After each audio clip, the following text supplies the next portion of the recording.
My dad, his name was Brigadier Bhosle.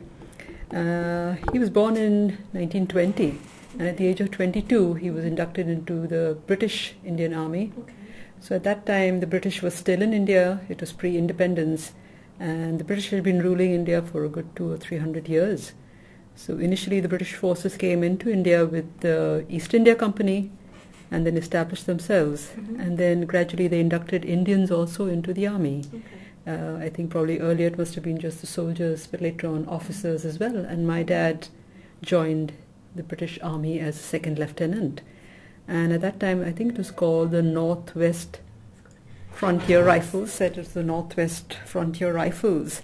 And initially, when he was serving in the army, he was posted in the northernmost frontiers of India. India was one country, so Pakistan, India were all one. So the Indian subcontinent, basically. So he was posted in Lahore, Peshawar, and he would talk about all these regions to us, which later on became Pakistan. Okay. And in fact, the Second World War was on at that time. A number of Indians would have been in the British Army serving in the World War as well. In fact, my uncle was in Europe. Wow. Yes. Okay. Dad was in the north of India and posted, as I said, in the northwest area of India. Okay. And then after partition, which was 1947, when India became independent, the army became the Indian Army. And then my dad joined what was known as the MURATA Regiment. And what happened was the Indian Army had regiments from the different states of India. So you would have heard of the Gurkhas, who were from basically Nepal. There would have been the Sikhs, who were from Punjab. Similarly, the Marathas were from the state of Maharashtra, of which Mumbai or Bombay is the capital, and that's the region that we come from. So the soldiers essentially would have been from the state of Maharashtra, but the officers could have been from anywhere. Okay. My dad, luckily, was from Maharashtra, and he was in the same regiment. And they had the regimental center in a place called Belgaum. But the battalion in which he was serving, then they would be posted to different areas of India, depending on where they were needed. So some of the areas would have been the border areas, which were essentially non-family stations, where he would have to go alone. Right, okay. Where he couldn't take his any wife or others. any of us along.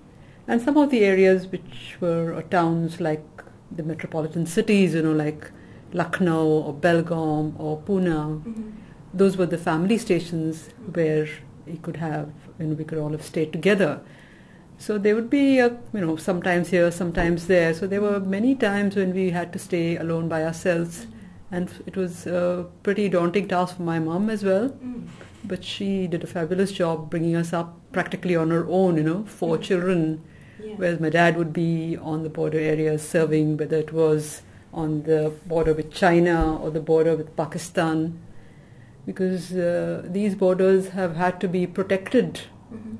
And still need to be protected. So the Indian Army is actively involved in maintaining the border peace. And there would have been skirmishes off and on, which we didn't necessarily know about, Right, okay. Oh yes, but the army would be there.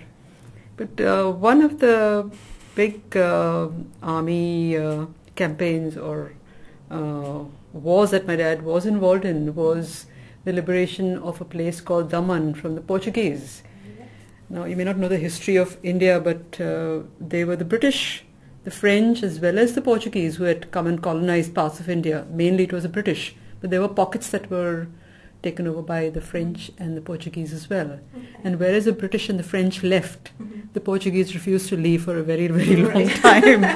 They held on. They held on. So the area of Goa, you've heard of Goa? Yes. Yeah. And then there was Daman and there was Diu. These 3 areas, the Portuguese were still there. And India had gained independence in 1947, and we were now entering the 1960s, and they were still there. They refused to go. And they tried to use gentle means, persuasion and promises, but nothing was happening. And I think Indian government was getting a little restless about it. They wanted to do something about it, but there was a lot of international pressure that no force should be used. Right, okay. But I think a stage had been reached when a decision was taken that yes, they had to be evicted. Okay. So, yes. So,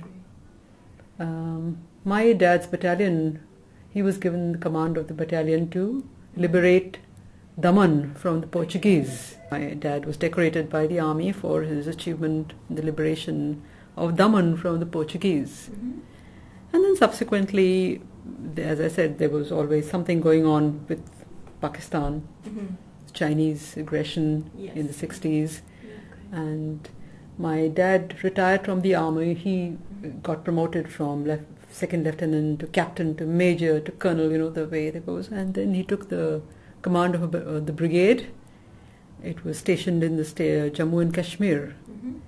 And then he retired as the commander of the Siberia of Pune, which is quite a big area in the state of Maharashtra. And you asked me whether he had a lot of friends. He had a lot of friends, both in the Indian Army as well as British friends who he had served with and who he was still in touch with. And in fact, at partition, my dad was part of the United Nations. He was the Indian liaison officer with the United Nations to kind of sort out the intricacies of partition. And he was stationed in Kashmir. And at that time, there would have been United Nations personnel from all over the world. So he knew a lot of Canadians and British and other people as well. And in fact, subsequently, when I came here, we went and met a couple of the officers who were in the mainland England. One was Colonel Hargreaves, and there was another one, Colonel, I don't remember his name. But it was wonderful because they held all the memories quite alive, of their stay in India, and they were still cooking Indian food. They cooked Indian food for us. Wow! Nice surprise. Yeah, it was amazing, and they still could speak the Indian language, and it was like, old comrades meeting again, like no time had passed in between. Yes. Can you describe a little bit of your childhood then? Did you have maybe a nicer house, or did you get moved around quite a bit? We did. It was a completely different life. You didn't realize that there was a different life in the civilian world. The army life was so protected and so comfortable. There'd be a lot of friends and close friends. You'd be visiting them, visiting each other's houses, parties, beautiful houses with staff, with gardens and, well maintained. And there was a standard which was maintained, which was called the British Standard, which was probably slightly different from what the general Indians would have been used to. And there was a kind of an army lifestyle, which I think to this day there is something distinctive about children who have been born to army personnel as compared to civilians. There is a certain discipline, there is a certain ethos, in your life, which we sort of appreciate even to this day. And did he ever come here? He did. What were his thoughts of Northern Ireland?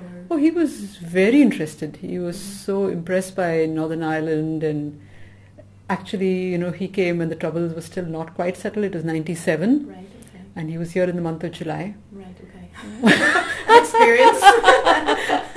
And he was staying in the towers, across from the Royal Victoria Hospital.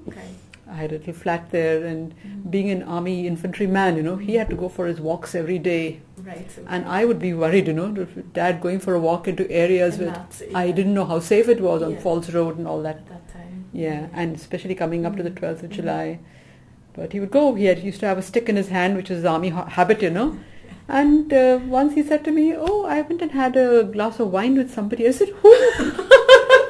Just met around. As he was walking along the road, some Irishman said hello to him, and he said, why don't you come and have a pint or a glass of wine? And off he went. A man gave him a little memento of Ireland, which was so sweet.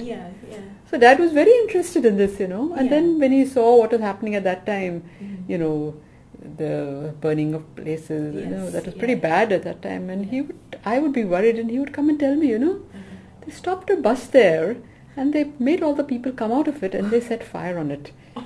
He says, isn't that amazing? In India, they would have probably set the bus on fire with the people in it.